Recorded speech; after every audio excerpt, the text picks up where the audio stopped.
All of our productions at GCTV are brought to you in part by People's United Bank, 45 Federal Street in Greenfield. Call them at 774-3713 or visit them online at peoples.com. C&S Wholesale Grocers is hiring in Hatfield and Brattleboro. Go to weselectthebest.com or click on the link at gctv.org for employment opportunities. The Arbors at Greenfield, assisted living community providing a unique balance of independence and personal care that offers residents and families the most precious gift of all, peace of mind. The Hammond Family. The Hammond family are longtime supporters of Greenfield Community Television. New Fortune Chinese Restaurant on the Mohawk Trail in Greenfield. Visit them online at newfortunema.com and check them out on Facebook. Greenfield Community College, providing access and excellence in higher education in the Pioneer Valley. gcc.mass.edu. Greenfield Savings Bank. Visit them at 400 Main Street in Greenfield. Call them at 774-3191 or go online to greenfieldsavings.com. Franklin Community Co-op. Visit them at 144 Main Street in Greenfield or go online to franklincommunity.coop. Bay State Health, providing the care you and your family need when you need it close to home. Visit them online at baystatehealth.org. Thank you to our sponsors for supporting all the productions at Greenfield Community Television.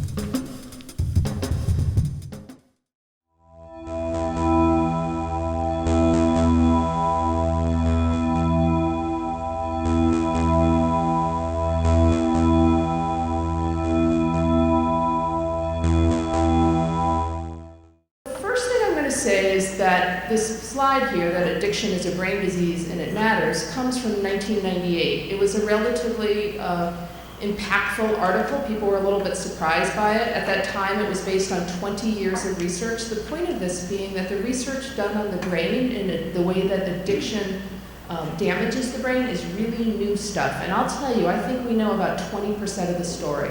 We know so much about cardiovascular disease and actually most types of cancer. We know everything there is, it seems to me, about women's reproductive health. We know lots, we can always get better there, but my point is that there is a lot to be uncovered still. And so I'm trying to present the best, most up-to-date data I have, but the whole story could change in another 5 years. We're going to spend time looking at the actual brain. I want nobody to get anxious or like high school biology trauma regression happening here, but the brain, very simple. I'm only going to cover the reward circuit, so I'm going to spend time talking about the nucleus accumbens, the prefrontal cortex, and the ventral tegmental area. I'm happy to send anybody these slides. I think that GCTV is going to record this as well, so the slides will be available to anyone, so stop taking notes, because don't take notes, that's crazy. The reward center is the pleasure center of the brain. It's one of the problems with the disease of addiction is that this is one of the oldest, most deeply held parts of the brain. It's a part of the brain that becomes very hard to change because it is very wrapped up in your overall survival. So I think of it like the lizard brain. So this part of the brain tells you to eat, drink, and have sex. That's the point of this brain. It says in order to survive, you need to find clean water. You need to find some food that will help you survive another day on this cold planet, and you need to spread your genetic wealth down many generations, so you need to have a lot of sex. That's the point of this part of the brain. It's been very useful for 200,000 years. It is a lot less useful when it is applied to any of the drugs, and I'm talking the wide scope of drugs. Cocaine, marijuana, nicotine, alcohol, sugar, sex, gambling, anything that's addictive interacts with this part of the brain.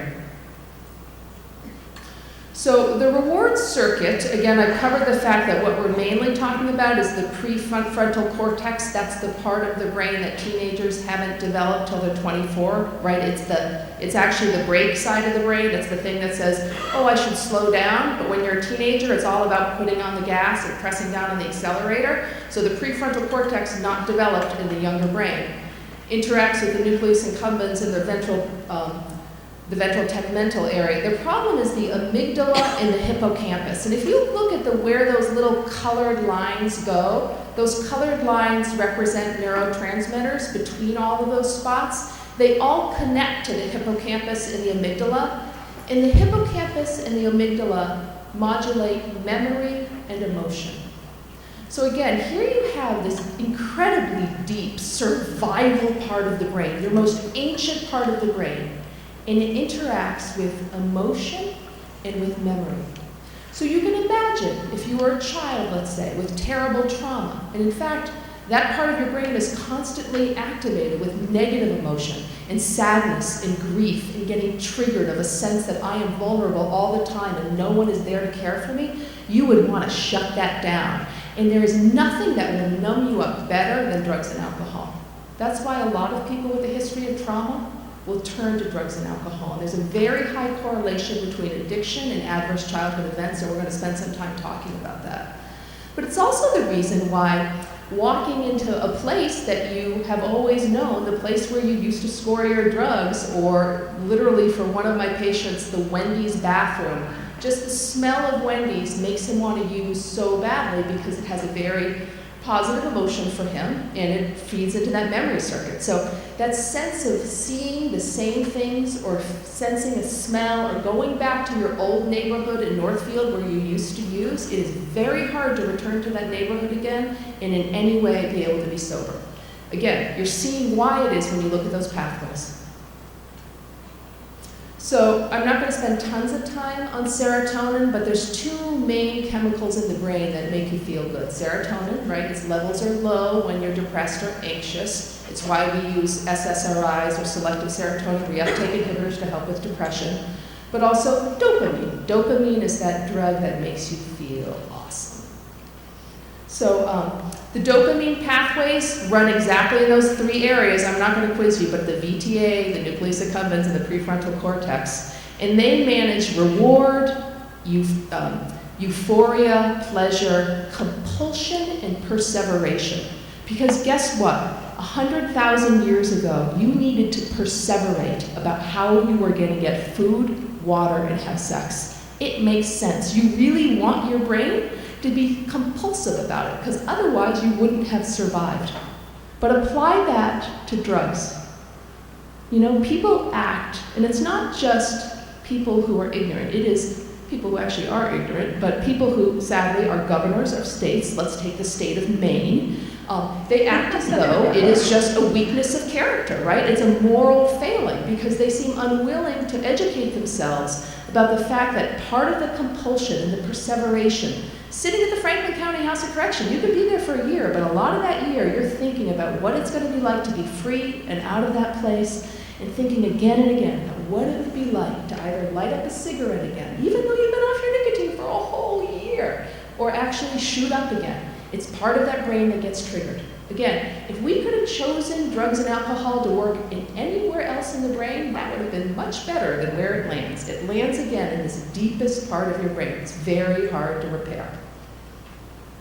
So this is me on my most everyday, because I'm a really happy person who has been gifted with everything, quite honestly. And I wake up every day feeling pretty awesome, and I feel that way most of the day.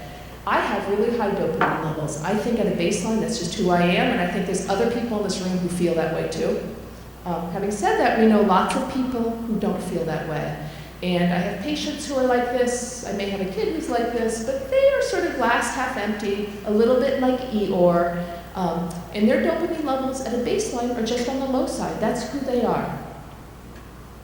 But you can imagine then, if your baseline units of dopamine is 100, and then you eat like the best flourless chocolate cake with a perfect red raspberry on it, and you get yourself up to a dopamine of 150, and then you have awesome sex and you get yourself to 200, cocaine will bring you to 350, right? Heroin or most of the potent opiates, if you're snorting it or injecting it, will get you to 500.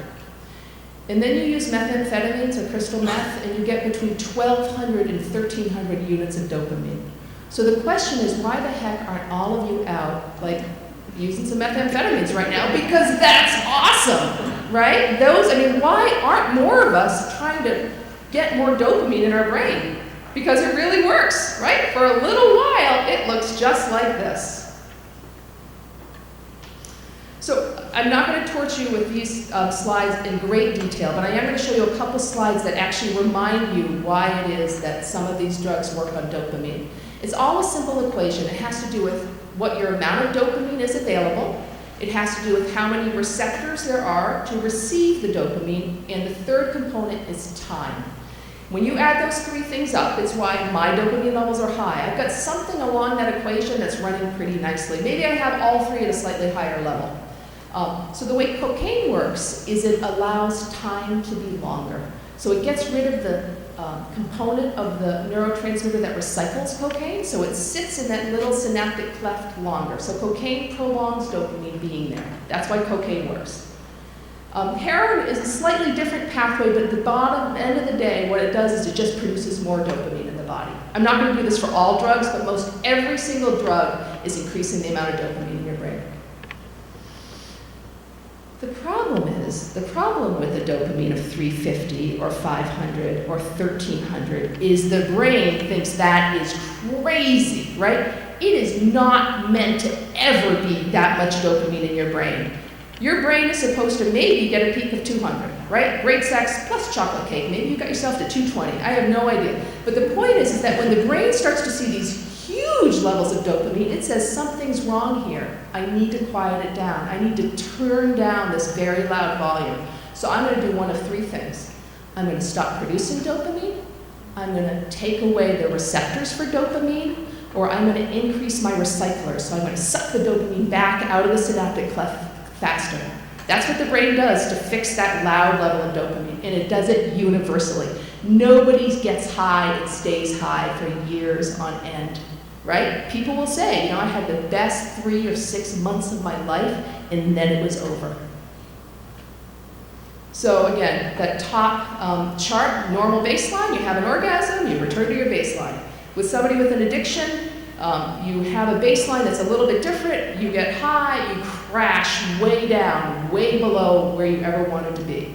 So most people who are struggling actively with the disease of addiction are having dopamine levels on a daily basis that are probably 30 to 50. It's hard to get out of bed and get showered and show up at your doctor appointment on time and actually be nice to your probation officer or be nice to my office staff when your dopamine level is 30. You're actually pretty mean and unpleasant a lot of the time, not just because you're withdrawal, but because you feel terrible. Your brain feels terrible, and you will do anything to improve upon that. So it leads to this, the broken brain. So healthy subject is on the right. So that's a brain that has a lot of yellow and orange. The orange is really representing dopamine, and on the other side of it is the somebody with an addiction. So you see very low levels of dopamine. I'm not going to torture you with PET scans, but if you Google image drug abuse and PET scans, there are millions of examples of these. This is just another example of the column in the control column on the left. Sorry, I can't tell if the screen is, I'm understanding my right and my left up here. But those are healthy brains where you see a lot of orange. Those are all dopamine. And then you look at the people with addiction on the right. Who has any orange left in them? People with an alcohol addiction have a little bit of dopamine going on because alcohol actually interacts with GABA, a slightly different neurotransmitter. But the rest of those brains are not experiencing much dopamine release. I'm definitely not going to torture you with the rat brain picture. When I do this talk to grand rounds, I actually spend a long time with the medical people sort of going through all this. But the bottom line is that every drug out there is interacting with this part of the brain. Amphetamines, cocaine, opiates, cannabinoids, right? When people talk about legalizing marijuana and having our 14-year-olds smoke as much weed as they want, you've got to ask yourself, what part of the brain is being impacted? Right? And what does it mean long-term for those brains, particularly today's marijuana, which is not what people were smoking in the 1970s. Alcohol, barbiturates, benzodiazepams. Massachusetts is the #4 prescriber of benzodiazepams, drugs like Valium, Xanax, clonazepam, also called Klonopin, Ativan, #4 prescriber in the country. We hand out benzos like crazy, and we act like it's no big deal, but they are very dependency-inducing drugs, and they're very hard to get off of. So let's spend a a minute talking about any other disease in the body where there is messaging systems gone awry. Because other than infectious disease, every disease in your body has to do with messaging systems gone awry. I'm going to give what I think is a fairly simple example, and that is diabetes. So in that top slide is what a healthy pancreas does. A healthy pancreas makes insulin. Insulin goes to insulin receptors. It tells the insulin receptors to suck glucose out of the bloodstream into the cell. That's the way our bodies work when we don't have diabetes. When you have type 1 diabetes, the pancreas stops making insulin, just like the brain stops making dopamine. When you have type 2 diabetes, there's actually usually enough insulin around, but the insulin receptors are no longer working. And in both those circumstances, type 1 and type 2, you have blood sugar or glucose hanging out in the bloodstream outside of the cell. So how is this any different than those neurotransmitter slides I showed you? It isn't. I could show slide after slide of every disease, and it looks exactly the same. Having said that, in our emergency room, the gentleman who's in the top there with crushing substernal chest pain shows up at our ER, right? He has a ST depressed MI. They call Bay State because they know this guy's in bad shape. They give him his aspirin, his beta blocker, they put him in a cardiac care truck, and they rush him down to Bay State. They may cap him, they may not. They may go straight to quintuple bypass on this guy. He ends up in the cardiac care unit. He's there for 5 days. He's on the floor for 5 to 7 days. He gets a social work consult because everybody knows men with heart attacks, they're going to get depressed. Easily $60,000 gets spent on this guy. He gets cardiac rehab afterwards for 8 weeks, a free gym membership, good therapy, and some good antidepressants, and his life was saved. Now let's talk about him for a minute. He's overweight, he has a terrible diet, he eats at McDonald's all the time, he's a 2-pack-a-day smoker, he has bad genetics, he knew his genetics. His mom and his dad both died in their 50s of a heart attack. Anybody play a shame and blame guy with the game with this guy in the ER? Did anybody stop and wag their finger at him before they shipped him off to his quintuple bypass? Of course they did. They provided him the best medical care available, period. The woman, on the other hand, is a young woman who overdoses. She's given Narcan in the field. She revives for a while. She crashes again. She's on the ambulance. She's given Narcan again in the ER. They hold her for 4 hours. They ask her if she wants treatment. They have crisis come over and evaluate her. There's no real beds available. There's no detox beds. There's no 21-day beds. There's no long-term beds. They don't call primary care. They don't call her therapists. They don't offer her any other treatment options. So she goes back out within half a day, and she's using again. 30, 60, and 90-day mortality is much higher for that woman than it is for that man. And we provided one of those people top-of-the-line medical care in this great nation of ours, and we provided the other one basically nothing. It's really an unacceptable state of affairs, and I have to say, one of the reasons I like to give this talk, or why it became important to me, is I love Massachusetts. I'm a Massachusetts North Quabbin girl. This is where I'm from. And I think we are the smartest, thinking out of the box part of this great state of ours, and I think we can get so much better than this. We should be leading the entire country in terms of being able to offer treatment to people who suffer from this disease. And part of it, I want you guys to take this talk, and I want you to spread the word. I want everybody to understand the disease of addiction as well as I do, or more than I do. Again, the rat brain, scary rat brain. And the reason I'm going to talk about this is because what happens, though, with addiction is that once you get rid of one addiction, the way the brain works, because again, all of these same chemicals are all rotating through the same reward center in the brain. Once you get rid of something, something else will often take its place. So for just a minute, if you look at alcohol and you stop drinking alcohol because you decide you're struggling with alcohol, you often will develop a disease of addiction to something else. So any AA meeting, what are people struggling with at most AA meetings? Some of which are bad for you, some of which are not.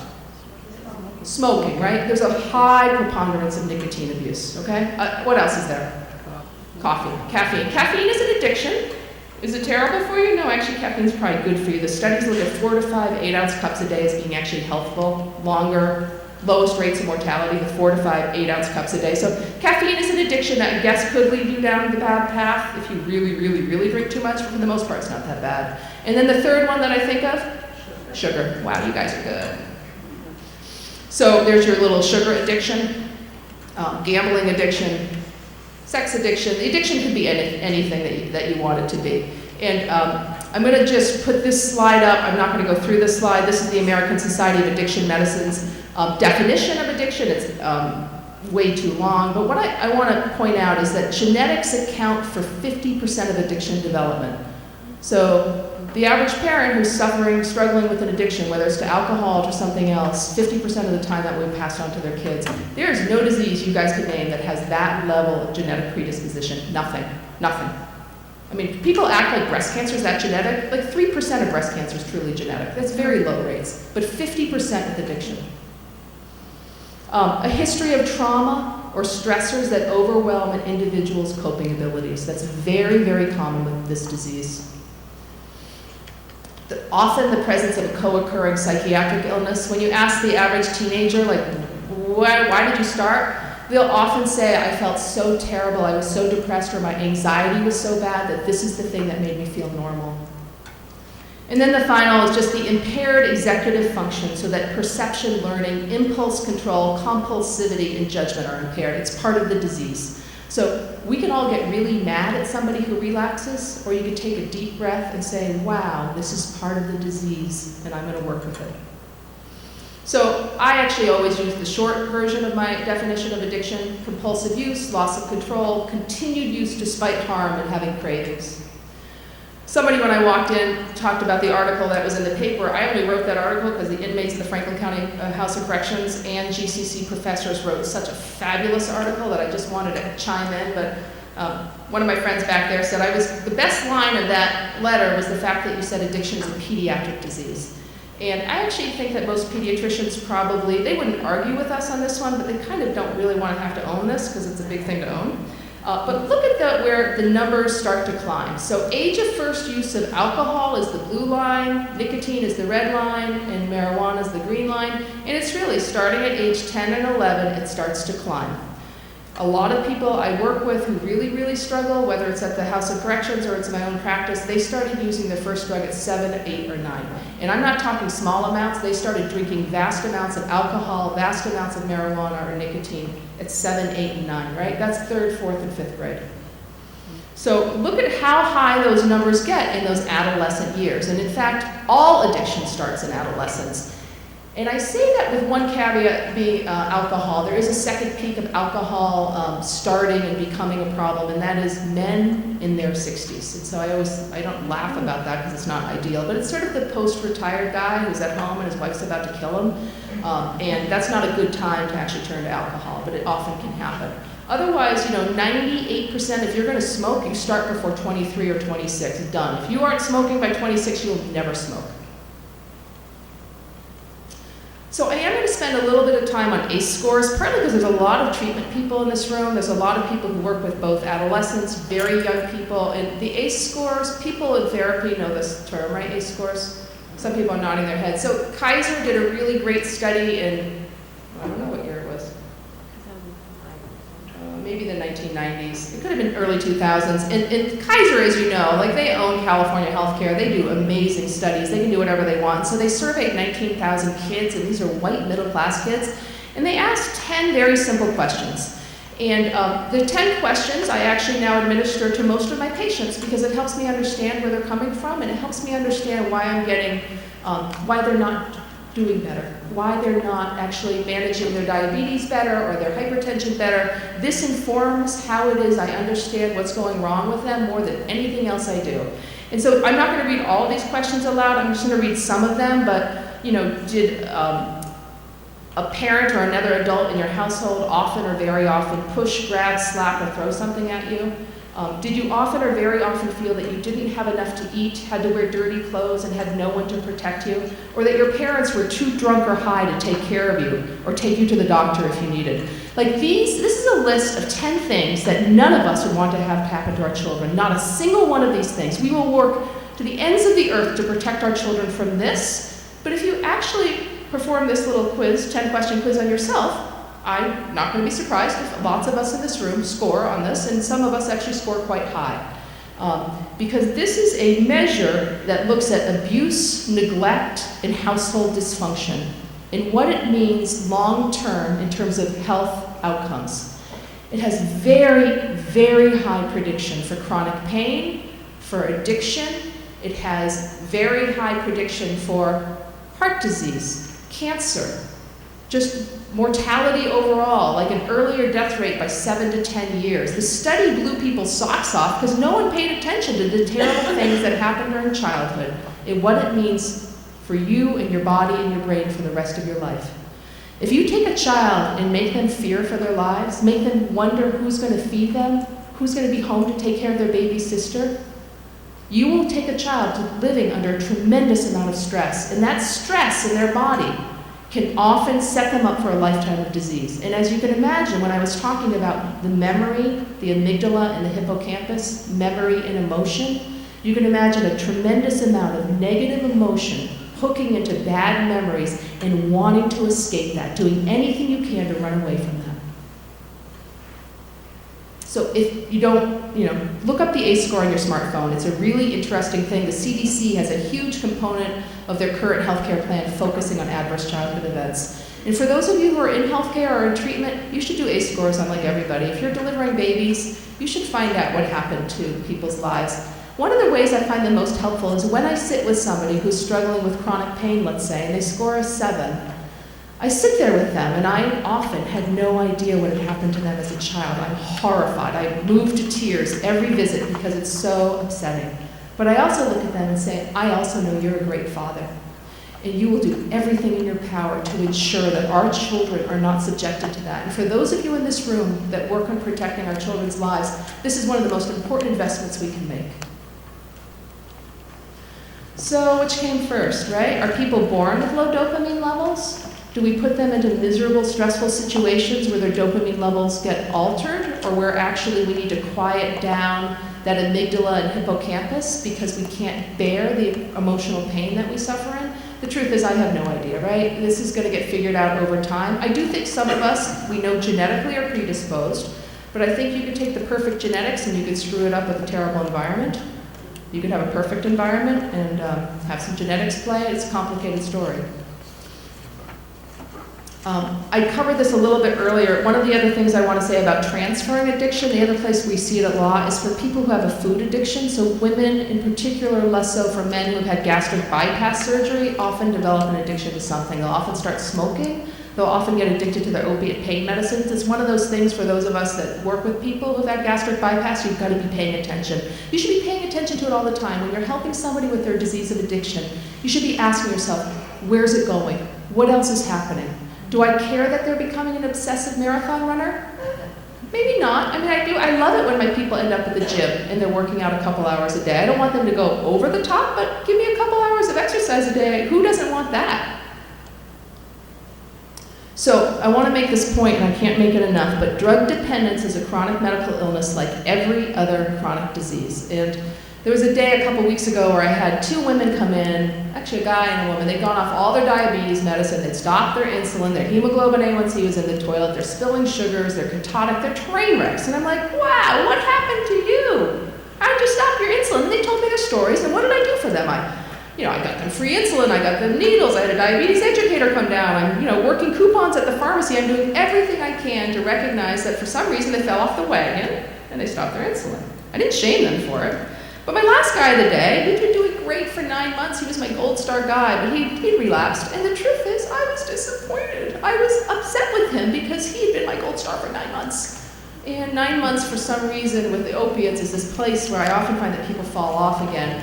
And the truth is, in my own mind, I was like, wow, I cannot play this game of shaming and blaming, because the relapse rate with diabetes is about, what does it say here? 30 to 50%. With hypertension, 50 to 70% of us don't take our blood pressure meds or follow up with our appointments or come in and have our metabolic panel checked. And with asthma, the rates of actually taking your asthma medicines as directed, about 30% of them actually do.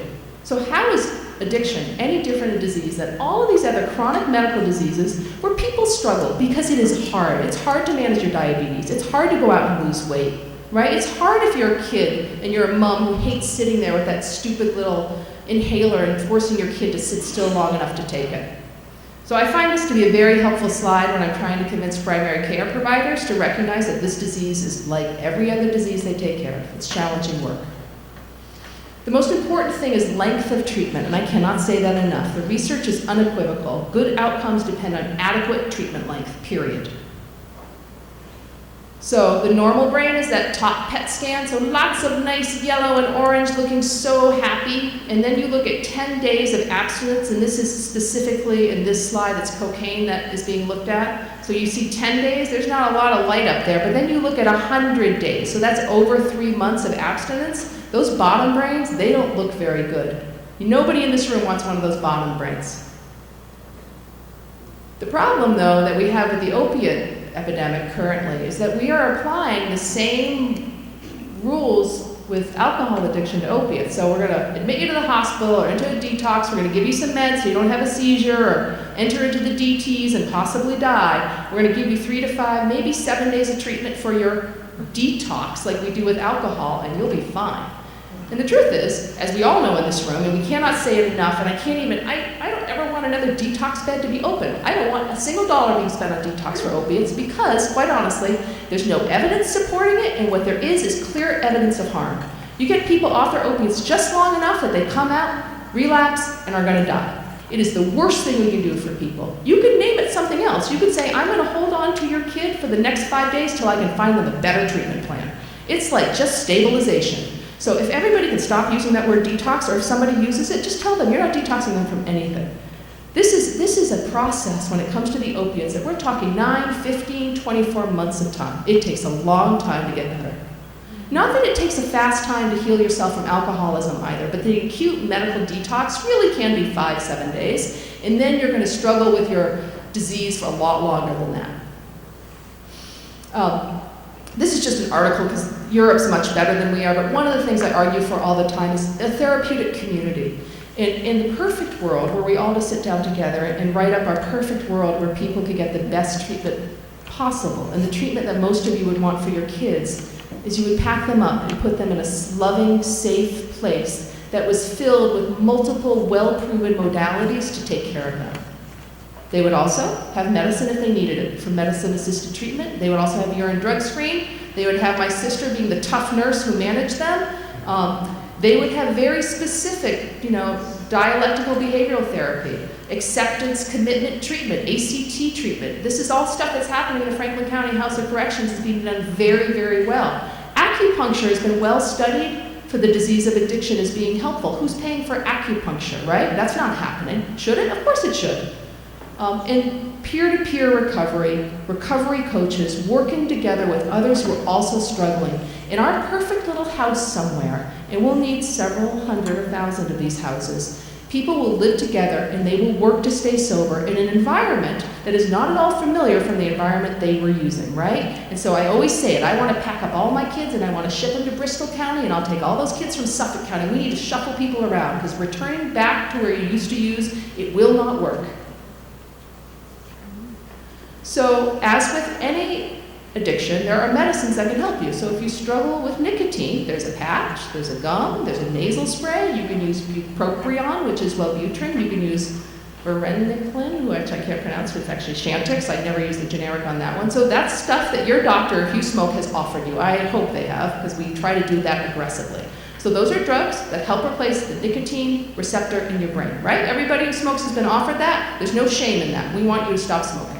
For alcohol use, there are medicines that we use to help people stay away from alcohol. Some of them are aversive drugs, meaning that, like the disulfiram, which is antabuse, if you take it and then you drink, you'll get wicked sick. So it makes you not want to drink because you don't really want to be wicked sick. The other medicines in that category, I won't cover all of them, but there's very good evidence that looks at naltrexone, both the oral form and the long-acting injectable form, as being very effective to reduce the cravings for alcohol. And then for opiate use disorder. So again, I'm just trying to remind people, addiction, 3 different kinds of addictions to chemicals, and there are meds used. So people get all up in arms about methadone or buprenorphine plus naloxone, also called Suboxone or Subutex. But these are medicines that help replace what the opiate receptor is craving in the brain. They buy you time so your brain can get better. We're going to spend a minute talking about alcohol, because actually one of the most costly diseases of addiction in our society is alcoholism. And I know we talk a lot about the amount of opiates that's at the Franklin County House of Corrections or that's in our courthouse, But I'd actually like to see the numbers. I think half of it is alcohol. When you read the police logs, when you read what's happening in the courts, there are a huge number of OUIs. Alcohol costs people a huge amount of harm to themselves physically. It's actually it is a disease that ravages the body. It also destroys families, and it puts a lot of people at risk on the roads. So the disease of alcohol is amongst us, and it's the one that I would say that most medical professionals miss. So a third of us drink nothing in this country, and a third of us drink a little bit, maybe a drink and a half a week. The top 10% of us in this country drink, on average, 7 to 9 drinks a day. Now, I can tell you, I cannot name 10% of my patients who are drinking 7 to 9 drinks a day. And it's not because I don't have the drinkers in my population. It's because I can't figure it out. Because it involves somebody coming in and me asking the exact right question at the right time and then being able to tell me, right? Because it's a hard thing for any of us to admit to. So, I do think that alcohol, we have to pay attention to this. It happens to our kids, but it happens to those of us in this room. And we're self-medicating. We're medicating for stress, for misery. So pay attention to that one. So when you look at the leading causes of death, we always can list the fact that heart disease is going to kill you more than anything else, and then there's cancer, and then there's stroke. But really, really what actually causes people to die, when you look at that orange chart, it's tobacco. The number one reason that people get heart disease, cancer, have a stroke, or chronic lower respiratory disease is tobacco. I hate tobacco, and if I could ban it, I would. I know we'd have an illegal trade, but honestly, the legal age to buy tobacco in this country should be 25, period. And people should be arrested for buying it to minors, because this is a disease that if it doesn't hit you when you're young, you will never smoke. So poor diet and physical inactivity is the second leading cause of death, but the third is alcohol consumption. I wanted to make that point to people, that two of the top 3 leading causes of death in this country are related to substances. This is actually from Marisa, because it's such a great public health graph, and it shows in the negative column all of these diseases where we've actually gotten really good. We're really good at taking care of pregnant women. We reduce the amount of death that happens to pregnant women. We vaccinate pretty darn well in this country, and so we've reduced pneumonia, we reduced flu. Because cars are so much safer and we mandate seatbelts, motor vehicle accidents are way down. So that's good public health measures, right? That's not what I did in my office, that's all public health stuff. And then you look at the places where we've increased the amount of people dying. And almost everything there, outside of suicide, is actually old age related. Because guess what? We all get to live a really long time now, and eventually something's gonna get you, right? So Parkinson's, Alzheimer's disease, your kidneys just fail after a while because kidneys at 99 years old are pretty tired. But the most upsetting one there is the 276% increase in opiate overdose deaths. I think this is an interesting slide. It's a complicated graph, is what I will say. It's a graph like I've never seen. But what it does is it says, how addictive are drugs in general? If you smoke, let's say marijuana, how likely are you to get addicted to marijuana? Marijuana, interestingly, is not a particularly addictive drug. There are addictions with marijuana, but only 9% of people who start using marijuana will actually get addicted to it. The highest addictive thing is actually nicotine. So a third of people, 33% of people who start smoking, 32% on this graph, will become addicted to nicotine. There's lots of us who tried 1 or 2, but then we didn't go on. But that is a very high addictive potential. Heroin, on the other hand, is 23% addictive. So there are people who try it and never go back. I guess that's good. I don't see those people, but they exist, right? What is the most addictive on this little slide? 94% of rats that were exposed to sugar got addicted. So I want to spend a minute just talking about the meds a little bit more clearly, because I do think there is, in both the recovery community, in the general community, and absolutely in the medical community, a lot of antipathy towards the medicines that we use that help people with their disease of addiction. And I want to just be clear, I'm not wedded to anything, quite honestly. I'm wedded to whatever it's going to take to make you better. And I think that all the time. I look at my patients and I think, what else can we do? What else should we try? Where else can we go? Because I don't have a single method to fix this problem. We've got to find the 5 different things that are going to work for you. And I need everybody to stay open-minded, right? I need people to recognize that for some people, methadone is the most effective drug for them, and we need to get them access to methadone and not be one of the 23 states that limit the amount of time you can be on it to 3 months. That's crazy. 3 months of methadone gets you nowhere. So methadone is a full agonist. It fills those little opiate receptors in the brain entirely. Buprenorphine is a partial agonist, so it blocks it, but it doesn't really fill it. And then the antagonist, or the real blocker to the cravings, is naloxone. People often know it by the injectable brand name of Vivitrol. I'm not going to torture you with this, but again, the way that buprenorphine works is it sort of fills the receptor. It prevents another opiate from getting in there. You can't get terribly high on it, although a lot of people do get high on it, and that's where a lot of the pushback comes. I think if you're going to work to get high on something and you use enough of buprenorphine, whether you're injecting it, which is how people would abuse it, you can get high. Even if it has naloxone in it, and I had to ask my Suboxone rep how it works, I just didn't understand how naloxone could be on board and you could still get high. But naloxone has a short half-life, and buprenorphine has a long one. And if you could just ride out that time of sickness, the high will come. So I'm not going to spend time on this, but methadone just keeps people's opiate receptors filled and even, and the cravings are gone. When you do a head-to-head study on buprenorphine and methadone, the upside to methadone is it's incredibly structured. So people who have long-term abuse, who have very high use, who are really, really struggling, methadone is a really, really good option. And thank God we have a methadone clinic in this town. It's a good thing. Buprenorphine, it's more convenient. You can still go to school, you can go to work. You don't have to wake up at 6:30 in the morning and have to have a long drive to go pick up your drug. People can resume their lives better. And I actually think it's been part of the problem with buprenorphine is that people resume their lives so normally that you don't know they're on it. And so one of the conversations we've been having in the recovery community is they'll argue with me, I don't see this drug working. All I do is see people abusing it. And I'll say, well, you don't see the 73 people I take care of who will say that this drug saved their lives, and they're at work, and they're raising their kids, and they're volunteering in the community, and their lives are so back on track. But you're right, they're not showing up at your meetings, they're not showing up at this meeting. They have become sort of quiet and no longer ostracized and not stigmatized because this medicine has given them their lives back. They're quiet is what I will say, and I need them to be a little bit more outspoken because I need there to be more open minds about all the different ways we can treat people. Overall retention rates at a year with both methadone and Suboxone. For methadone it's 60%, for Suboxone it's 50%. So those are pretty good rates, right? I know that seems kind of pathetic, but in medicine, 50 or 60%, that's awesome. When I give somebody an antidepressant, I don't think it's going to work 50% of the time. And I give them an antibiotic, I don't think it's going to work that much. There's very few things that are quite that effective. They're pretty good, they work. I'm not going to spend time on that slide. And this is just a similar slide that shows, in this case, they said a 60% retention at year one.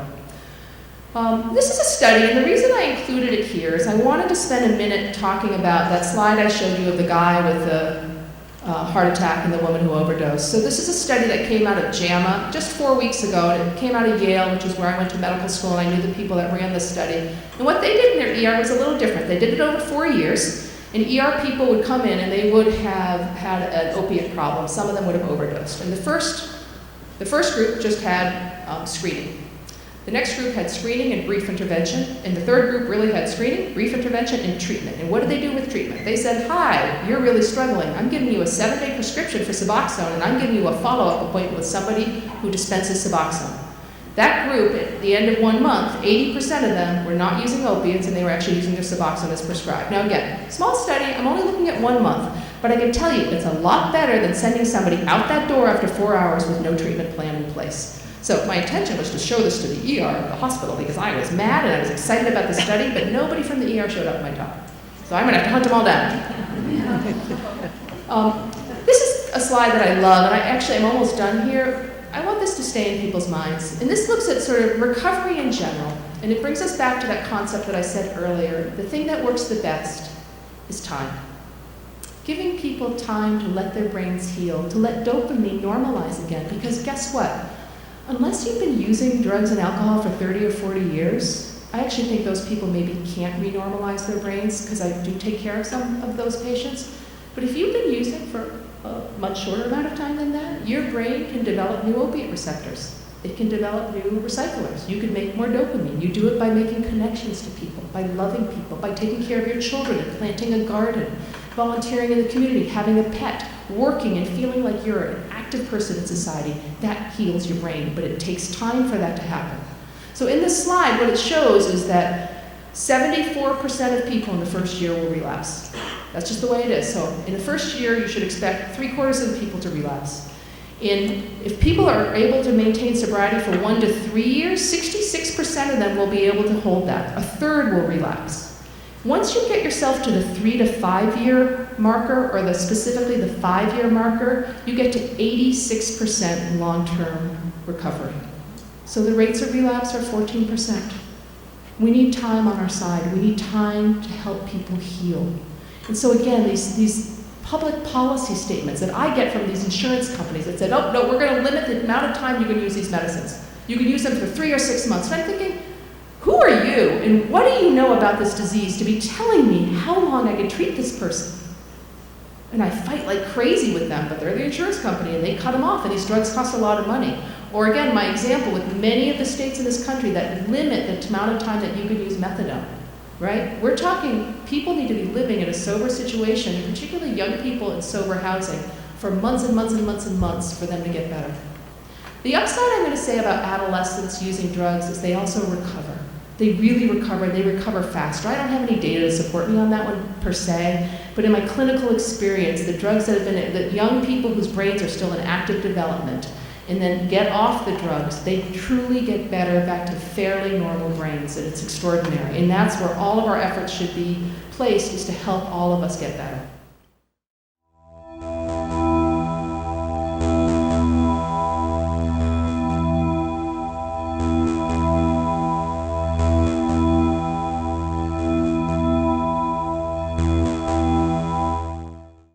All of our productions at GCTV are brought to you in part by People's United Bank, 45 Federal Street in Greenfield. Call them at 774-3713 or visit them online at peoples.com. C&S Wholesale Grocers is hiring in Hatfield and Brattleboro. Go to weselectthebest.com or click on the link at gctv.org for employment opportunities. The Arbors at Greenfield, assisted living community providing a unique balance of independence and personal care that offers residents and families the most precious gift of all, peace of mind. The Hammond family. The Hammond family are longtime supporters of Greenfield Community Television.